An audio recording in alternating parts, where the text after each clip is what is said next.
We're going to talk more about the humanitarian situation in Sudan with Leni Kinzli, spokesperson for the UN's World Food Program in Sudan. Leni joining me now from Nairobi. Leni, first of all, what are you hearing about the current situation on the ground from your teams who are there? The situation on the ground is extremely dire. We are seeing record levels of hunger in Sudan during a time when it's the harvest season, when food should typically be more available.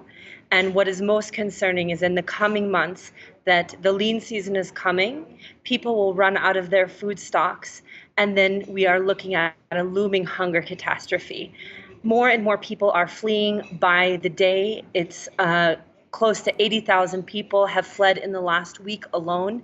These numbers are not letting up, so tens of thousands of people are fleeing to places like Chad and South Sudan, where resources are already very scarce, and that's why we are warning that this could become regionally the worst hunger crisis in the world if the fighting doesn't stop.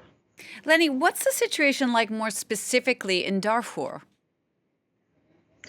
Specifically in Darfur, there are 1.7 million people who are in emergency levels of hunger.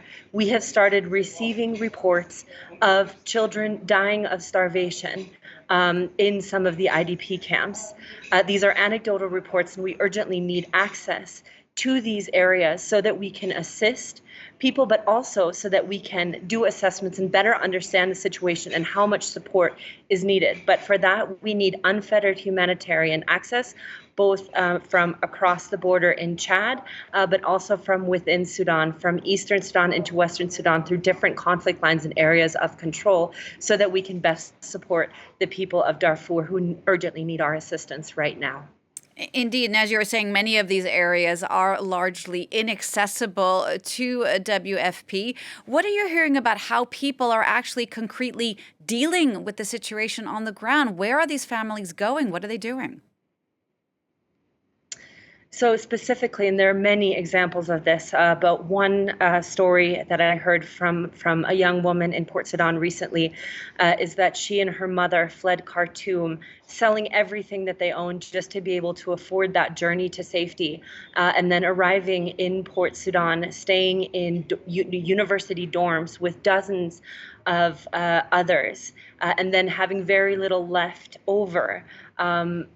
To be able to afford their basic needs. And that is, the story of millions of people in Sudan now, basically resorting to the most extreme coping mechanisms just to be able to survive. And that is what is so concerning about this humanitarian catastrophe that is unfolding the longer this war goes on. What about aid? There is aid out there, but it is having trouble getting in. What kind of things have been blocking the aid that groups like yours are trying to get to these people? So the biggest is, first of all, that the fighting is still ongoing. In Greater Khartoum, there is active fighting. It is extremely difficult to transport, dozens of trucks of food into areas where there's airstrikes, shellings. But then also, it is guarantees from both sides to the conflict, the RSF and the Sudanese armed forces, who are making it challenging to deliver across lines of conflict, which is what would be required to reach all the areas where people need support. The people who need the most support at this time are those who are trapped in conflict hotspots, like Khartoum, as I mentioned before, parts of the Darfurs, also parts of Kordofan, which is in South Central Sudan.